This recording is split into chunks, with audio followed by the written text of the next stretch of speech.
Olá, bom dia meus caros irmãos e irmãs, queridos devotos e devotas de Santo Antônio. Espero que cada um de vocês estejam bem, suas famílias estejam bem. Sempre é uma alegria para a gente poder compartilhar com vocês as nossas mensagens do Evangelho cotidiano. O desejo sempre é que essas mensagens, com a leitura do Evangelho diário, possa ajudá-lo na sua vida de fé, na sua paixão pela palavra de Deus, e que esta palavra, acolhida no coração, ela possa ser luz para o seu caminho, possa ser luz para a vida da sua família. Hoje, quinta-feira, nós vamos rezar neste dia 17 de outubro com o evangelista Lucas, o capítulo 11, versículos de 47 até 54. Disse o Senhor: ai de vós, porque construís os túmulos dos profetas. No entanto, foram vossos pais que os mataram. Com isso, vós sois testemunhas e aprovais as obras de vossos pais, pois eles mataram os profetas e vós construís os túmulos.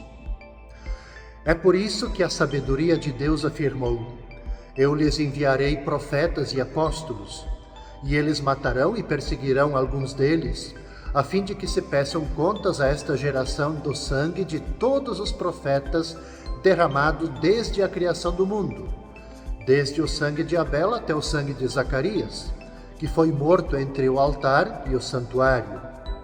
Sim, eu vos digo, serão pedidas contas disso a esta geração. Ai de vós, mestres da lei, porque tomastes a chave da ciência. Vós mesmos não entrastes e ainda impedistes os que queriam entrar. Quando Jesus saiu daí, os mestres da lei e os fariseus começaram a tratá-lo mal e a provocá-lo sobre muitos pontos. Armavam ciladas para pegá-lo de surpresa por qualquer palavra que saísse de sua boca. Veja, a gente percebe quando a gente escuta, a gente acompanha o itinerário das reflexões, como vai acirrando sempre mais o conflito de Jesus com os mestres da lei, com os fariseus. Aqui, nesse trecho, Jesus reprova o comportamento dos fariseus. Mas por que Jesus reprova? Porque eles levam vida falsa. Eles dizem venerar os profetas, mas não acolhem os apelos de Deus, tal qual os pais deles. Por isso, eles não são melhores do que eles. Os profetas recusados e mortos porque eram incômodos. Por isso que eles foram recusados, porque eles incomodavam. Os profetas denunciavam a vida falsa. E a gente sabe, quando alguém fala da gente, denuncia algo errado que a gente comete, a gente não se incomoda? Se incomoda, né? O mesmo sucede agora com Jesus. Jesus também ele vai ser eliminado e seus apóstolos vão ser perseguidos. Quando a gente lê o texto, o livro dos Atos dos Apóstolos, lá mostra toda a perseguição das primeiras comunidades e dos discípulos, dos apóstolos. Jesus, ele como que verbera fortemente a arrogância intelectual e religiosa dos doutores da lei, que, embora dispondo dos instrumentos necessários, eles não seguem nem reconhecem o caminho que leva a Deus indicado pela lei e também pelos profetas. E tem uma coisa ainda que é pior do que isso. Eles se sentem como que os donos das Escrituras, mas não entendem elas. E ainda atrapalham o povo simples que gostaria de entendê-las. Eles se arvoram o direito de serem os únicos donos das Escrituras, os donos da fé. E o saber usado como meio de dominação é uma forma de injustiça e um dos obstáculos à fraternidade universal. E mais do que compreensível, então, a reação dos fariseus e dos especialistas da lei. Por quê? Porque Jesus, ele como que ele vai no ponto, ele vai lá, ele cutuca na região nevrálgica, na fragilidade, ou seja, na falsidade de vida com que levavam os especialistas da lei e os fariseus. Ora, a consequência a gente sabe do que vai acontecer com Jesus. Jesus pagará caro por sua franqueza, por sua coerência com a verdade, de denunciar a falsidade. Na sexta-feira, dia 18 de outubro, a gente celebra na vida da igreja São Lucas Evangelista.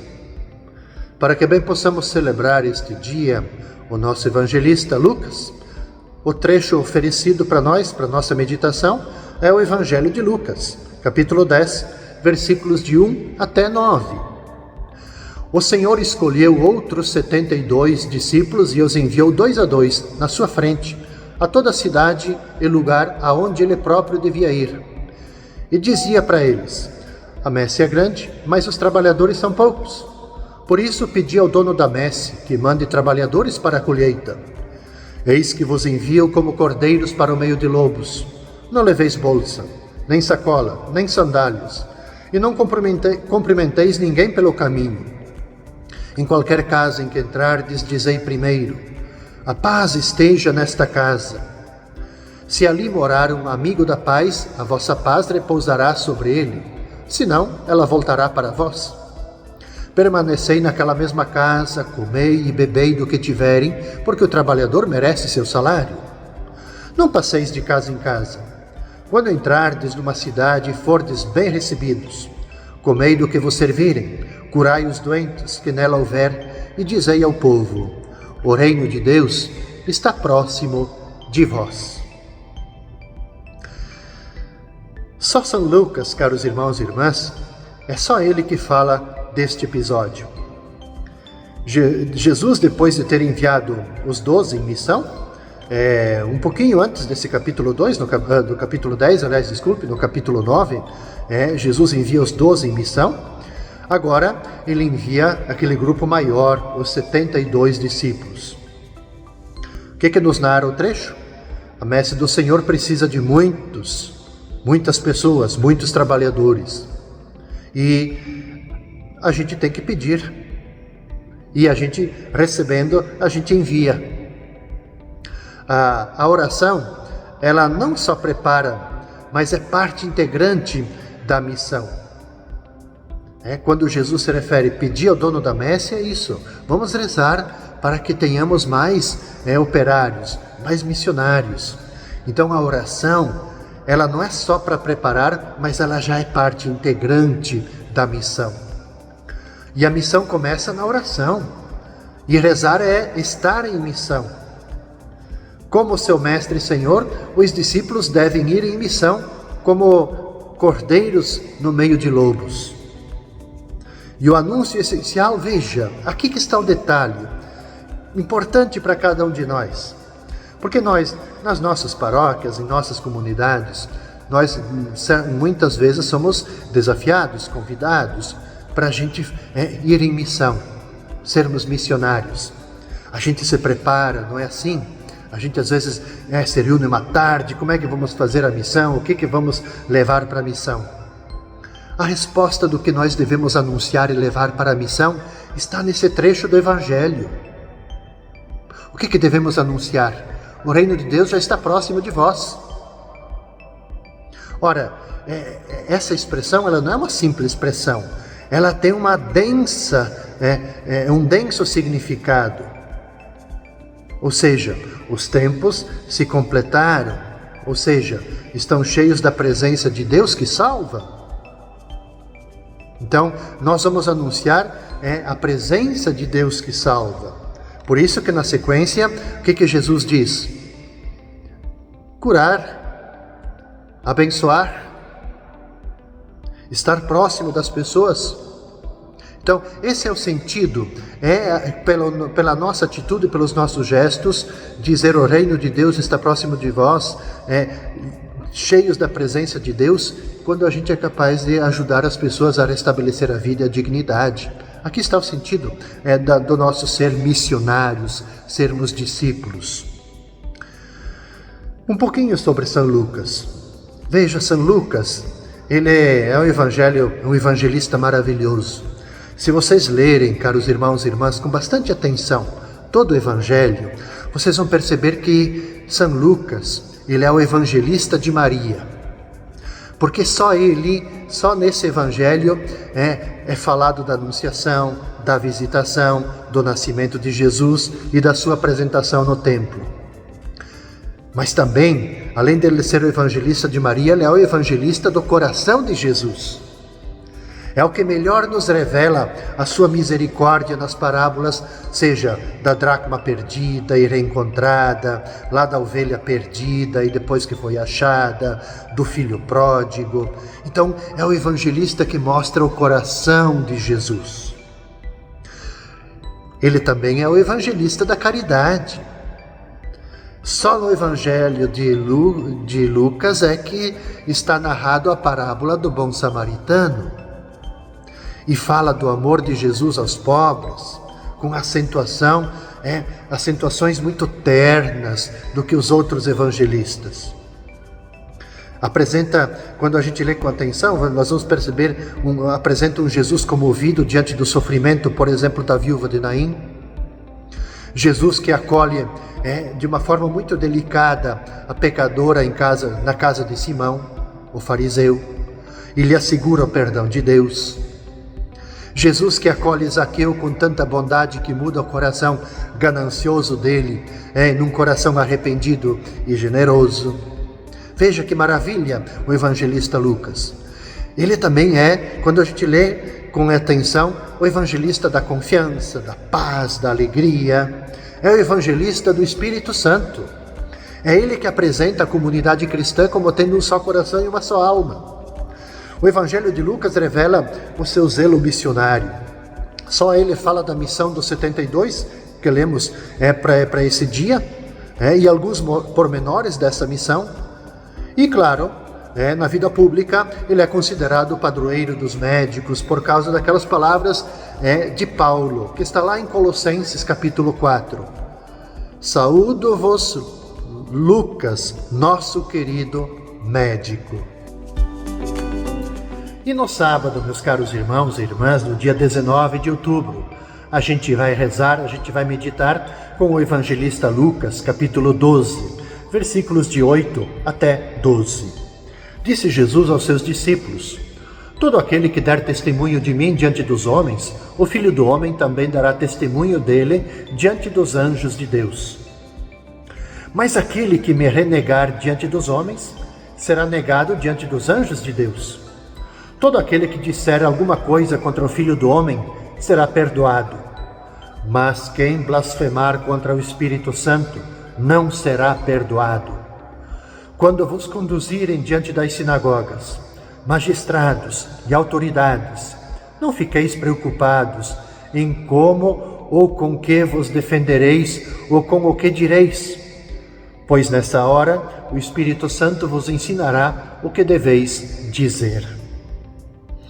Outro trecho belíssimo que o evangelista Lucas nos oferece. Belíssimo, mas também comprometedor.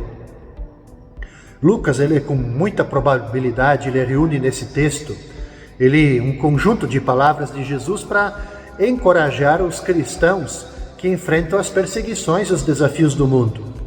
E também oferece para eles critérios de como se comportarem diante desses desafios. Jesus, ele foi concebido pelo Espírito Santo.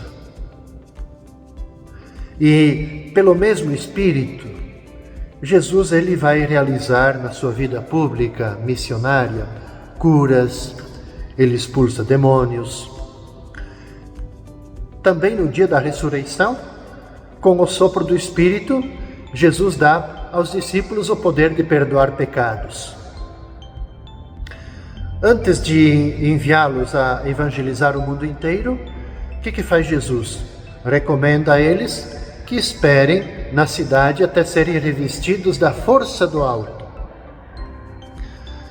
Veja, Jesus ele sempre faz menção ao Espírito que o concebeu, ao Espírito que o enviou para a missão, ao Espírito que lhe deu força para realizar curas, para expulsar os males presentes nas vidas das pessoas. O Espírito que lhe deu força para enfrentar todas as adversidades na sua missão.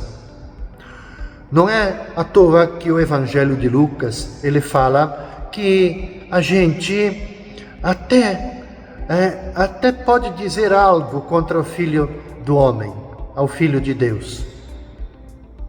Mas nós jamais poderemos negar, blasfemar contra o Espírito Santo. Blasfemar contra o Espírito Santo é negar a bondade da ação libertadora de Jesus. Negar e blasfemar contra o Espírito Santo é a gente negar essa força criadora que concebeu Jesus, o Filho de Deus. É a gente negar essa força capaz de, através de nossas mãos e nossos pés, olhos e ouvidos, boca, nosso coração, realizar curas, expulsar o mal presente na vida das pessoas e no mundo. Então, blasfemar, negar a presença do Espírito, é a gente negar a bondade da ação libertadora de Jesus. É um pecado que não tem perdão. É atribuir aos poderes do mal o que na verdade é obra divina. É não aceitar Jesus como enviado de Deus. Então, blasfemar contra o Espírito Santo é querer eliminar o motor do reino de Deus e da vida da igreja. Então, não será perdoado aquele que peca contra o Espírito Santo. Eu convido você a pensar. Pense no Espírito Santo como o amor da Trindade de Deus. Este amor que é o Espírito, ele está em cada um de nós e se manifesta nos atos da caridade fraterna que a gente pratica com os irmãos e irmãs. Você pode não saber quem é Jesus, mas eu não posso ignorar o meu próximo que é igual a mim. Assim, eu peco contra o Espírito Santo cada vez que não trato bem o meu próximo. Por quê? Porque eu vou pecar contra o amor. Então, diante dos tribunais, os cristãos, diz a leitura do Evangelho, que diante dos tribunais, os cristãos perseguidos terão sempre a assistência do Espírito Santo, que vai lhes ensinar o que eles deverão dizer. Essa frase é belíssima porque, veja, para nós também, diante da nossa missão, nós não podemos ter medo de evangelizar. Nós sempre vamos ter a assistência do Espírito. Ele vai dar todo o suporte para a gente. A gente pode se sentir impotente, incapaz, mas o Espírito Santo ele nos impulsiona. Ele vai ensinar a gente o que a gente tem que dizer na nossa missão. Então, o que a gente precisa é de desejo, de ardor, de querer ir para a missão. O resto, o Espírito Santo completa em cada um de nós. Com essa mensagem eu concluo o itinerário desta 28ª semana do Tempo Comum. Eu desejo a cada um de vocês toda a paz e todo o bem. Santo Antônio sempre deve inspirar, deve proteger a cada um de vocês, as suas famílias. A gente se encontra novamente na segunda-feira neste mesmo horário. Paz e bem a cada um de vocês.